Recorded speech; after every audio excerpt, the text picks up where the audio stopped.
Recently, I had a conversation with my wife of 11 years, and sadly it ended with her in tears. It reminded me of a similar situation 3 years ago when I almost lost my job.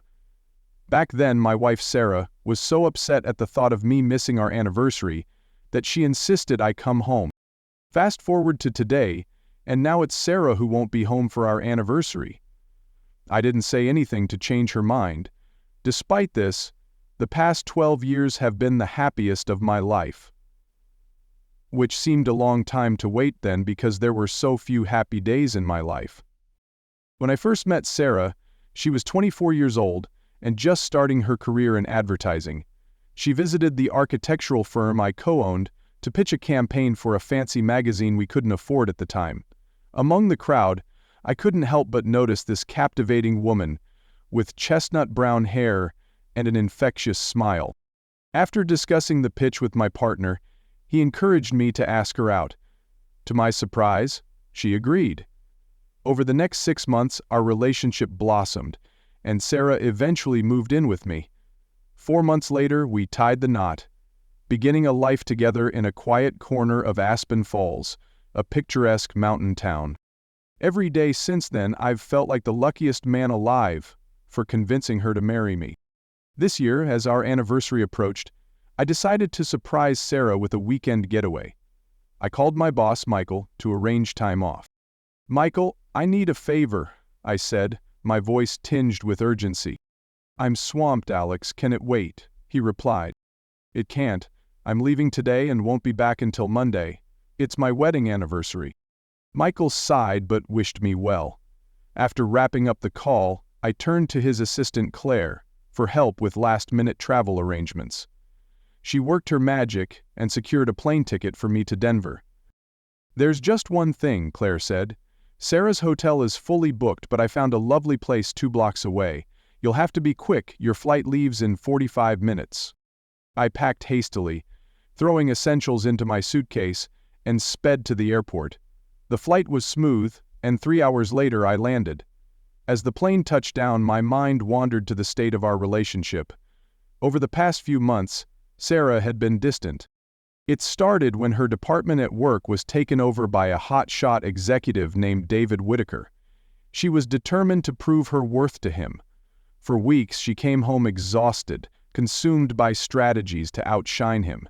Then, one evening, she mentioned that their professional rivalry had shifted to collaboration. After settling into my hotel, I decided to surprise Sarah before dinner. I asked the hotel staff for directions to her nearby hotel, passing a charming bistro on my way.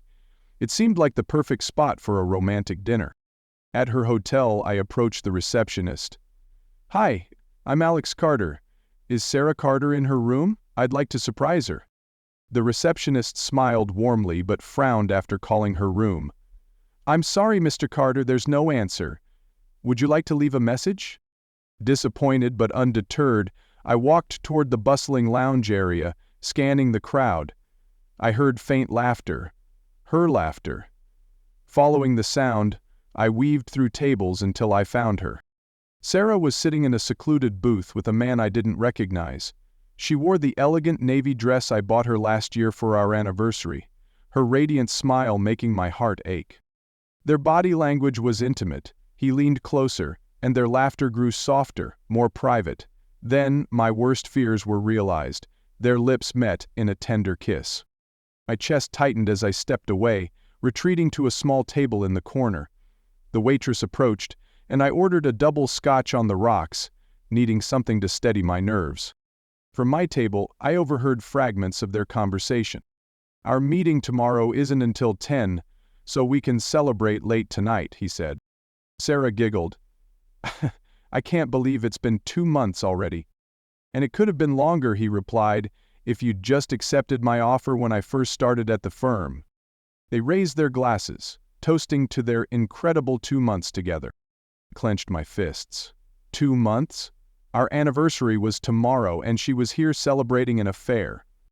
When the waitress returned, I handed her a $10 bill and stood up. I walked over to their table, catching Sarah's eye. She froze, her face draining of color. All of the individuals sitting around us stared at me. 2 months, huh? I said, my voice cold. "Here's a toast to your new beginning." I tossed my wedding ring onto the table and walked out, before either of them could respond. I walked briskly out of the restaurant, my mind racing with anger and disbelief. The cool evening air bit at my skin as I headed back to my hotel. As soon as I reached my room, I paced relentlessly, trying to process what I had just witnessed. 11 years of marriage, 11 years of love, laughter, and plans for the future. All reduced to lies and betrayal. Suddenly, I stopped. I knew what I had to do. Sarah wouldn't return to our home, not after this. I grabbed my phone and called a locksmith in Aspen Falls to change the locks on our house. "I want it done first thing tomorrow," I instructed. "Understood, sir," came the calm reply. Next, I began making arrangements to pack her belongings. I wasn't going to wait for explanations or excuses. She had made her choice, and I was done.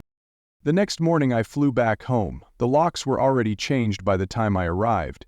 I spent the day packing Sarah's clothes and personal items into suitcases and boxes, loading them into the trunk of my car. Her betrayal was still a fresh wound, but I knew I had to stay strong. I drove to Sarah's parents' house and unloaded everything onto their front porch.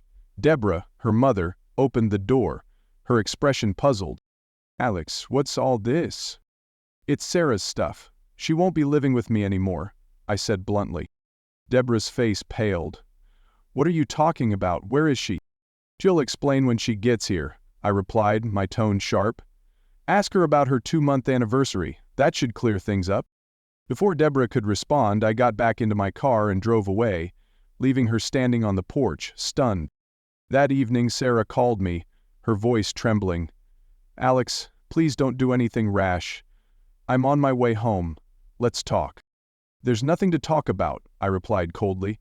"Your things are at your parents' house. You can pick them up whenever you want. You don't live here anymore." "Alex, it wasn't what it looked like," she began, but I cut her off. "Save it, Sarah. I saw enough to know exactly what it was. You made your choice." She sobbed on the other end of the line, but I hung up. The next few weeks were a blur. I focused on moving forward, filing for divorce, and cutting all ties with Sarah. The legal proceedings were straightforward, and Sarah didn't contest them. She seemed resigned to the fact that our marriage was over. About a month after our divorce was finalized, I received a call from her father. "I thought you should know," he began hesitantly. "After your divorce, Sarah asked that man, Paul I think his name was, to leave his wife and marry her. He refused. Told her he didn't have real feelings for her. She's back living with us now, and she's struggling to piece her life together." I listened silently, feeling a pang of pity but no desire to offer comfort. "Thank you for letting me know," I said simply before hanging up. Months passed, and life began to feel normal again. The house was quiet, but I found solace in the stillness. I threw myself into work, spent time with friends, and even started hiking the nearby trails, a passion I had neglected during my marriage. One crisp morning, as I reached the summit of a trail overlooking Aspen Falls, I stood there and took a deep breath. The air felt fresher, lighter. I didn't know what the future held, but for the first time in a long time, I felt hopeful.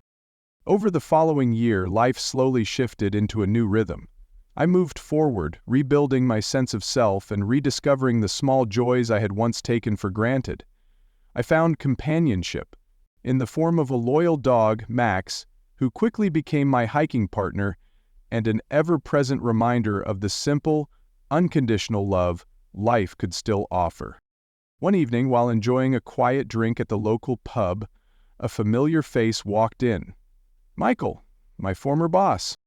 "Alex," he called out, his booming voice cutting through the chatter, "it's been too long." We shared a few drinks, catching up on work, life, and everything in between. As the night wore on, he leaned in, lowering his voice. "I heard about what happened with Sarah," he said, sympathy etched on his face. "It's old news," I replied, trying to brush it off. Michael shook his head. "Listen, I don't mean to pry, but I've got someone you might want to meet. She's a friend of my wife, recently moved to town, and I think you'd hit it off." I chuckled. "I appreciate it, Michael, but I'm not ready for anything serious." "Who said anything about serious? Just dinner and good company," he insisted. A week later, I found myself sitting across from a woman named Lily in a cozy Italian restaurant. She was warm, with auburn hair and a bright, genuine smile that made me feel at ease. We talked about everything: books, travel, and even our mutual love for the mountains. "It's funny," she said at one point, twirling her wine glass. "When I moved to Aspen Falls, I thought I'd feel out of place. But there's something about this town that feels like home." For the first time in a long while, I felt a spark of excitement. Not because of where the evening might lead, but because of how natural it all felt. Over the next few months, Lily and I grew closer. We spent our weekends exploring the trails I had come to know so well, laughing over shared stories and encouraging each other to try new things. She wasn't like Sarah, and that was exactly what I needed. Lily didn't come with games, secrets, or expectations. She simply wanted to be present and enjoy life as it came. One evening, as we sat by a campfire under a canopy of stars, Lily turned to me and asked softly, "Do you think you'll ever fully move on from what happened?" I stared at the flames for a moment before replying, "I think I already have.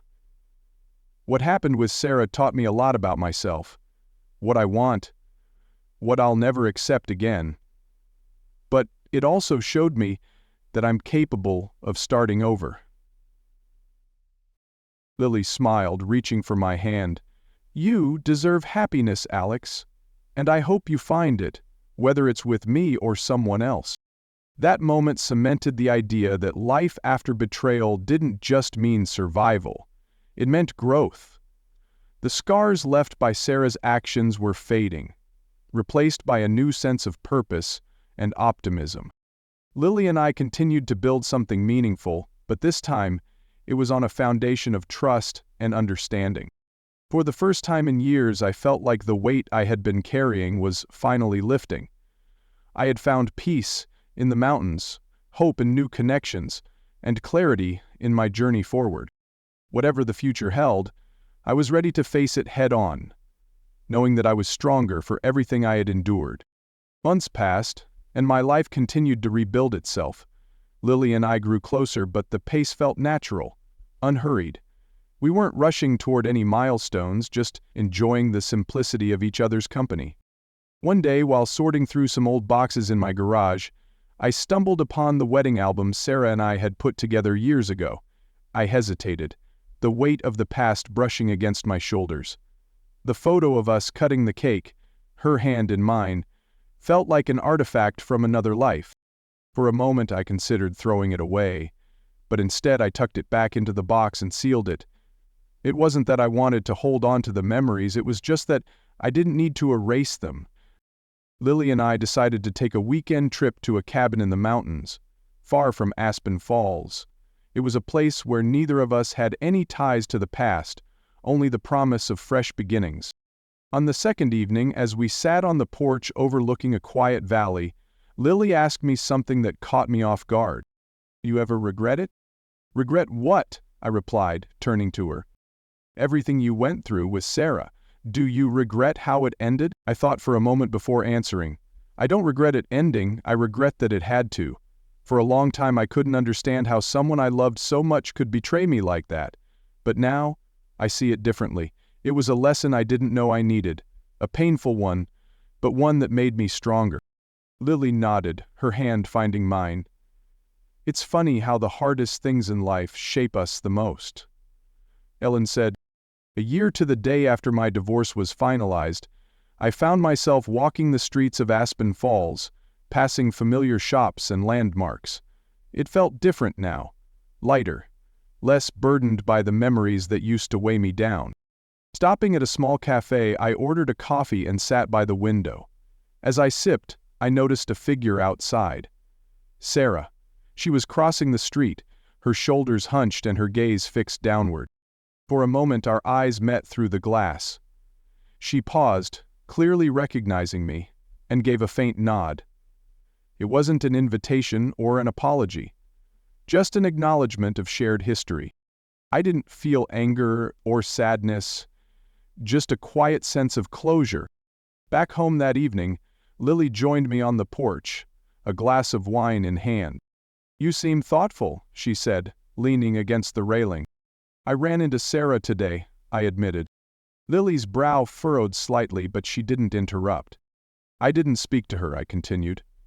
"But it made me realize something. I'm not carrying it anymore.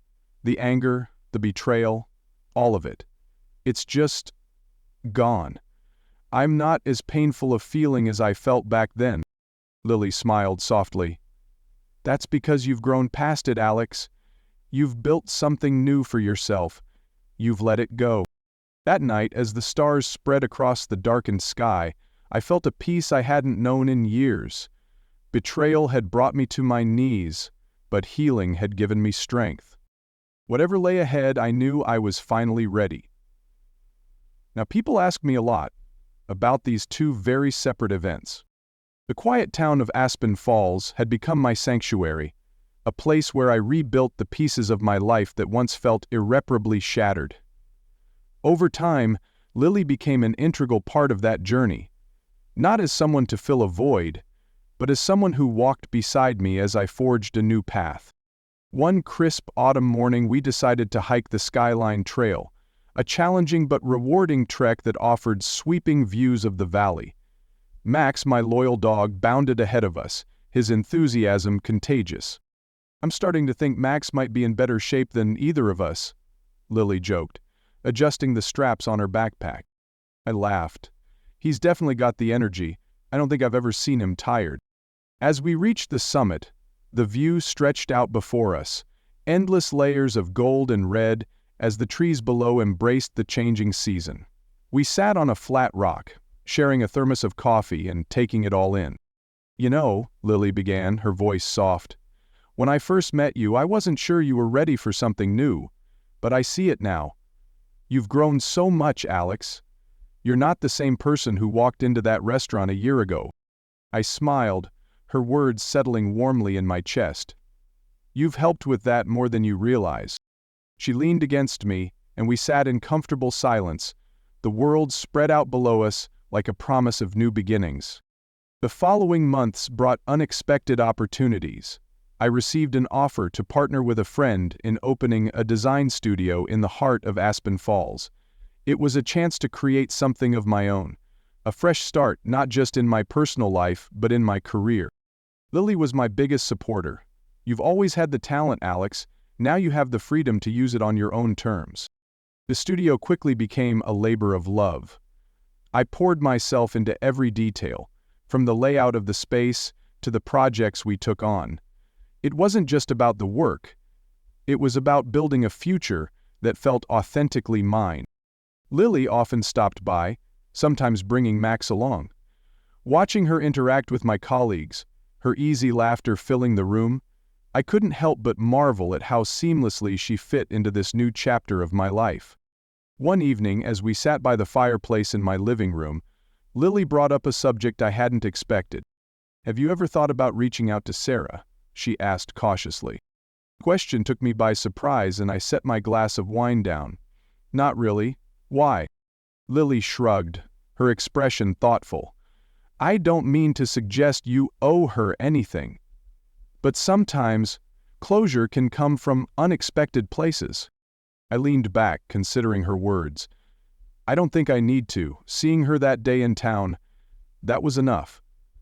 It reminded me that I've moved on. And honestly, I don't think I'd have anything to say." Lily nodded, her eyes meeting mine. "Fair enough. I just wanted to ask." Life continued to unfold in ways I hadn't anticipated. The studio thrived, Max became a local favorite on our frequent hikes, and my relationship with Lily deepened. One winter evening, as we decorated the Christmas tree in my living room, I found myself thinking about the future. "Lily," I began, hesitating slightly. She looked up from the box of ornaments, her expression curious. "What is it?" "I've been thinking about us, about what's next." Her smile was both tender and cautious. Go on. I know I've taken my time, and I needed to. But now, I want to build something with you. Something lasting. Lily's eyes softened and she set the ornament down, walking over to me. Alex, you don't have to rush anything. But if you're ready, I am too. I pulled her into a hug, the warmth of her presence grounding me. I've never been more sure of anything. The months that followed were filled with planning, not just for our future together, but for the life we wanted to create. We decided to stay in Aspen Falls, a place that had become a symbol of resilience and renewal for both of us. Our relationship wasn't about erasing the past. It was about embracing everything that had brought us to this moment. One sunny spring afternoon, as Max ran ahead of us on the Skyline Trail, I reached into my pocket and pulled out a small box. Lily, I began, my voice steady despite the whirlwind of emotions inside me. She turned, her eyes widening as she saw the box in my hand. I've spent the past few years learning to rebuild my life, finding strength I didn't know I had. And through it all, you've been there. Patient, kind, and everything I didn't realize I needed. Will you marry me? Her hand flew to her mouth, and for a moment I worried I'd misread the situation. Then, with tears in her eyes, she nodded. Yes, Alex. 1,000 times yes. Alex pursed his lips and waited for me to continue. Then he and Betty sped toward the other two. I slipped the ring onto her finger, and as we embraced, the valley below seemed to glow with the promise of new beginnings. Spring turned into summer, and Lily and I began planning our wedding. Life felt full of hope and joy as we worked together to create a day that reflected our shared love for the mountains and simple living. Max, of course, would play a starring role as the honorary ring bearer. But life, as I'd learned, had a way of throwing curveballs just when everything seemed perfect. It started with a phone call. I was at the studio reviewing blueprints for a new project when my phone buzzed. The number was unfamiliar. Hello, I answered. Alex, came a hesitant voice. It was Sarah. I stiffened, gripping the phone tightly. What do you want, Sarah? I need to talk to you, it's important. Her tone was serious, almost desperate. I don't think we have anything to talk about, I replied coldly. Please, Alex, it's about Paul. He's done something terrible, and I don't know who else to turn to. The mention of her former lover ignited a mix of anger and curiosity. Against my better judgment, I agreed to meet her at a cafe in town. When I arrived, Sarah looked a shadow of her former self. Her once bright eyes were tired, and her movements lacked the confidence I remembered. Thank you for coming, she began, her voice shaking. I wouldn't have asked if it wasn't serious. Get to the point, I said, keeping my tone detached. It's urgent. Clicker finished. Paul's been arrested, she said. He was running an embezzlement scheme at the company. They've frozen all my accounts, too. I didn't know what he was doing, Alex. I swear. The secretary held the letter open with her hand, looking at it with curiosity. I stared at her, unsure of how to respond. Why are you telling me this? What do you expect me to do? Holding her hand, I thought maybe you could, help me figure out what to do. I have nowhere else to go. A wave of conflicting emotions washed over me.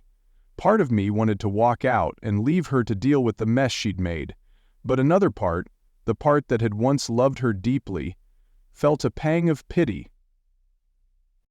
Sarah, I said finally, you need to face the consequences of your choices. I can't fix this for you. She nodded, tears spilling down her cheeks. I understand. I thought you should know. I've made so many mistakes, Alex. Losing you was the biggest one. I stood up, tossing some cash on the table for her coffee. Good luck, Sarah. I mean that. The encounter left me shaken. I shared everything with Lily that evening, needing her perspective to make sense of it all. She's grasping at straws, Alex, Lily said gently. You've moved on. Don't let her pull you back into her chaos. Her words grounded me, and I resolved to keep moving forward. A few weeks later, the wedding plans were nearly complete. The guest list was small, The venue a meadow, overlooking the valley where Lily and I had shared so many moments of peace. But just as life seemed to be settling again, tragedy struck. One evening, I returned home to find the door ajar. Inside, the living room was in disarray, drawers pulled open, cushions tossed onto the floor. "Lily?" I called out, panic rising in my chest. I found her in the bedroom, sitting on the edge of the bed, her face pale. In her hands was a torn envelope with no return address. "What happened?" I asked, rushing to her side. She handed me the envelope. Inside was a single piece of paper with a message scrawled in uneven handwriting. "You think you're safe, but you're not. I know where to find you." My blood ran cold. "Who sent this?" "I don't know," Lily whispered. "But I think it's connected to Sarah." The police arrived within the hour, taking statements and dusting for fingerprints. The officer in charge, a no-nonsense woman named Detective Harper, assured us they would do everything they could to track down the perpetrator. "Do you have any enemies?" she asked me. "Not that I know of," I replied, glancing at Lily. "What about your ex-wife?" Harper probed. I hesitated. "She's been in trouble lately. But I don't see why she'd do something like this." Harper nodded, jotting down notes. "We'll follow up on every lead. In the meantime, I suggest you stay somewhere else until we get to the bottom of this." Lily and I packed a few essentials and headed to a secluded cabin owned by a friend. But the unease lingered. Who had broken into my home? Was this truly about Sarah, or was something darker at play? As the days passed, the fear began to gnaw at me. The wedding felt like a distant dream now, replaced by a growing sense of vulnerability. And then, late one night, a shadow moved outside the cabin window. Max growled low in his throat, his ears perked. I grabbed the fireplace poker, motioning for Lily to stay back. My heart pounded as I approached the door, peering out into the darkness. The shadow shifted again, closer this time. "Who's there?" I demanded, my voice firm despite the terror creeping in. The response came in a voice I hadn't heard in years. "It's me, Alex. We need to talk." It was Sarah. I stood frozen, the cold metal of the fireplace poker steady in my grip. Lily appeared behind me, her face pale, but determined. "What is she doing here?" she whispered, her voice trembling. "I don't know," I replied, my gaze locked on the shadowy figure outside. "Stay back." Pushing the door open cautiously, I stepped onto the porch, the chilly mountain air biting at my skin. Sarah stood just beyond the porch light's reach, her face partially obscured by the hood of a jacket. "What the hell you doing here, Sarah?" I demanded, my voice low but firm. "I didn't know where else to go," she said, taking a hesitant step forward. "Please, Alex, I think someone is trying to kill me." Her words hit me like a thunderclap. I scanned the tree line, every shadow now a potential threat. Max barked from inside, his body pressed against the door, sensing the tension. "Kill you?" I repeated, trying to process her claim. Sarah nodded, her breathing uneven. "Paul's associates, they think I know too much. They've been following me. I had to warn you, Alex. I think they're watching you too."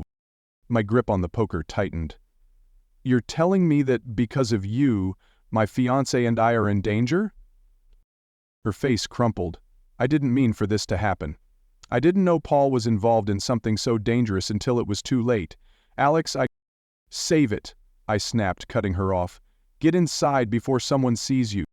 The three of us sat at the small kitchen table in tense silence, Max lying protectively at Lily's feet. Sarah glanced around nervously, flinching at every creak of the cabin. "Start talking," I demanded. Sarah took a shaky breath. "Paul's embezzlement scheme. It was bigger than I thought. He wasn't just skimming money. He was laundering it for some very dangerous people. When he got caught, they started looking for loose ends, anyone who could implicate them. That includes me." "And why would they come after me?" I asked, anger boiling beneath my calm facade. "Because they think you're the only person I might turn to for help," she admitted, her voice barely audible. Lily leaned forward, her eyes narrowing. "So you brought them to us?" "I didn't have a choice," Sarah cried. "I've been running for weeks, looking over my shoulder every second. I didn't know where else to go."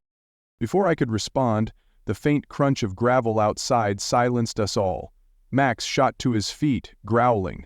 Lily's hand gripped mine under the table. "Stay here," I whispered, grabbing the poker again as I moved toward the window. Through the slats of the blinds I saw the faint outline of a car idling at the edge of the driveway. Two figures stepped out, their movements deliberate and unhurried. "They found us," Sarah whispered, her face pale as death. I quickly turned off the lights, motioning for Lily and Sarah to stay quiet. My mind raced as I tried to figure out a plan. The cabin had no phone service, and the nearest neighbors were miles away. The sound of boots crunching on gravel grew louder as the figures approached the porch. Max's growl deepened, his body taut with readiness.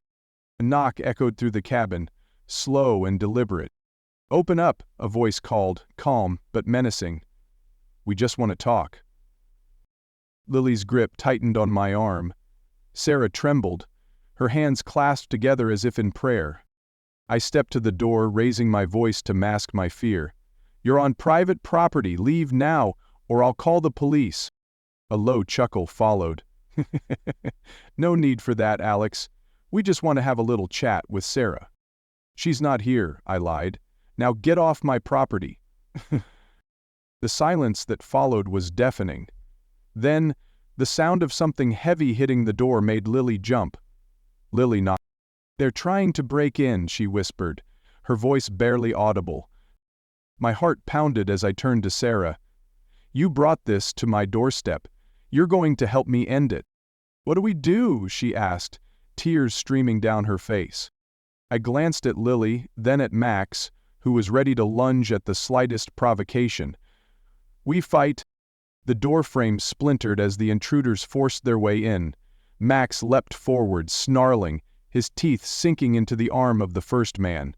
The second man raised a crowbar, but I swung the poker, striking his wrist and sending the weapon clattering to the floor.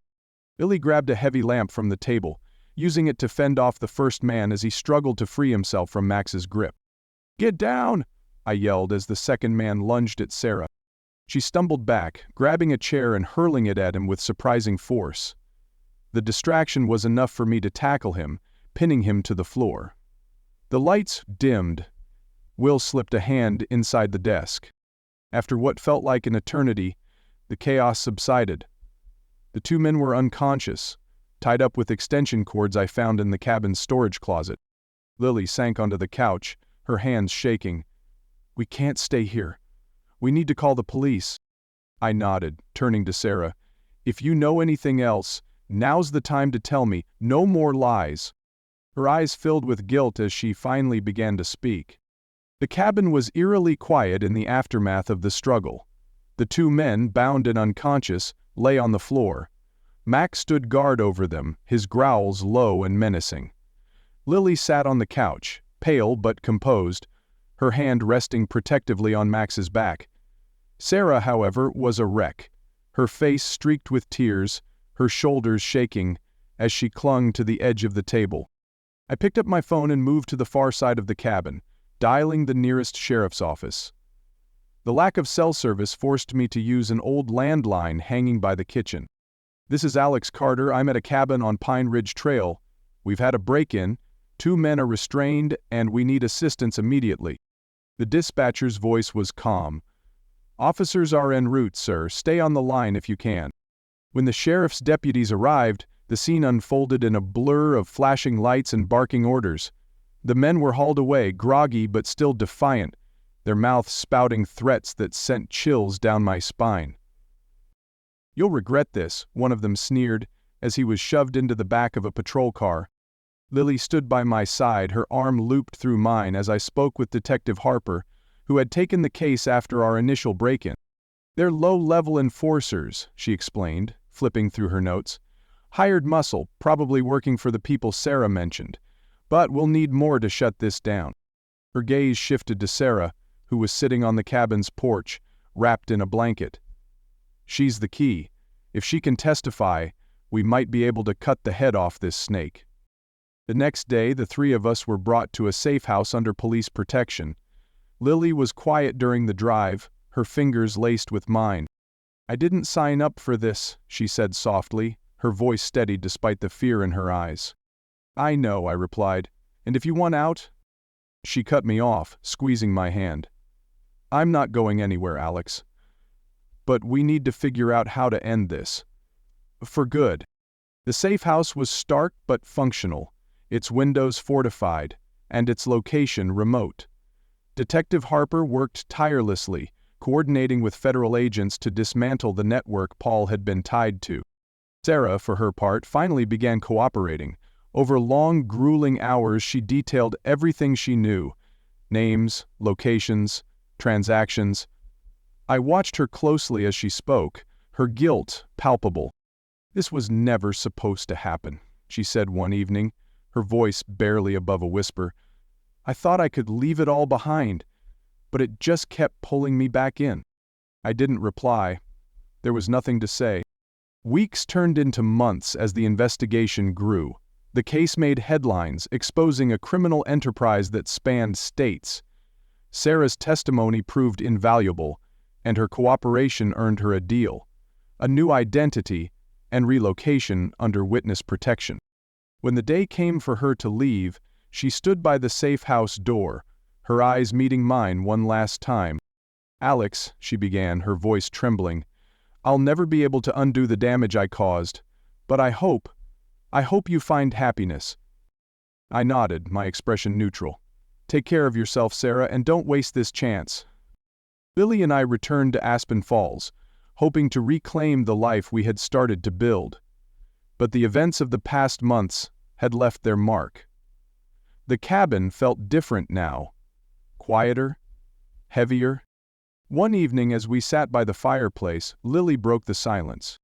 "I've been thinking about the wedding," she said, her voice hesitant. "What about it?" I asked, my chest tightening. "I think we should wait," she admitted, her gaze meeting mine. "Not forever, just until we're ready. Really ready." I exhaled slowly, nodding. "I understand. Let's take our time." Time passed, and gradually the shadows of what we'd endured began to fade. The studio thrived, Max returned to his usual playful self, and Lily and I found our rhythm again. One crisp fall morning we revisited the Skyline Trail. As we reached the summit, the valley below bathed in golden light. I turned to Lily and took her hand. "Thank you," I said simply. "For what?" she asked, her eyes soft with curiosity. "For staying," I replied. "For believing in us, even when everything felt impossible." Her smile was radiant, her fingers tightening around mine. "You're worth it, Alex. We're worth it." As we stood there, the wind carrying away the last remnants of the past, I realized that life would never be without its trials. But with Lily by my side, I knew I could face anything. Our wedding would come when the time was right.